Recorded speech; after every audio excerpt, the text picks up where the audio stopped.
madaxweynayaasha dalalka Eritrea iyo Djibouti ayaa kulmay markii ugu horeysay muddo 10 sano ka badan. Shir madaxeed Sacuudiga ka dhacay ayaa Isias Afwerki iyo Ismaaciil Cumar Gelle ay isku raaceen inay bog cusub oo iskaashi ah furaan, waxayna muddo dheer isku haysteen khilaaf xagga xuduudda ku saabsan kaasi oo mararkana qaarna dagaalo keeni jiray. Wariyaha BBC-da Axmed Cabdinuur ayaa goor dhaweed noo faahfaahiyay waxa sababay heshiiskan iyo faa'iidada uu leeyahay gobolka.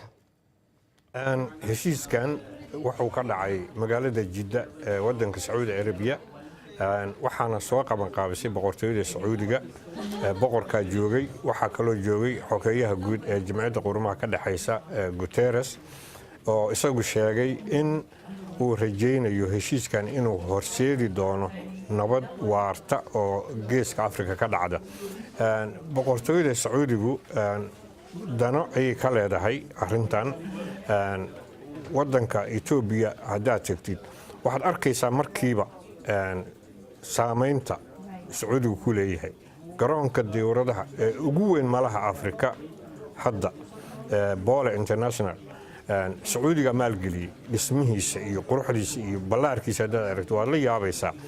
marka beeraha jira mashaariic kala jira wadamada khaliijku sidaan ognahay lacagtooda ama dhaqaalahoodu waxay ka timaad shidaalka oo kaliya. marka hadda waxay raadiyaan haddii shidaalkan yaraado ama dhammaadaba nolol kale meel ay maal gashadaan.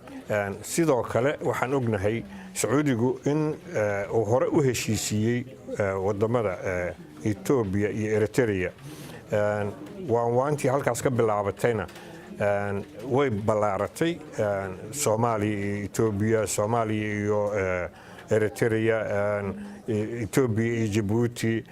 waadiga arkay gobolkii oo dhan waa isu furmay hadda. Djibouti iyo Eritrea hadda waxa ay ku heshiiyeen waxay tahay inay heshiiyaan. marka Soomaaliduna waa tiri aan wada hadalno waa aan heshiino. marka waxay ku heshiiyeen iskaashi buuxa inay yeeshaan. taas marka haddii la wada hadlo waxay keeni doontaa aakhirka dhulkaas in ama Djibouti loo daayo ama hal kaleba loo helo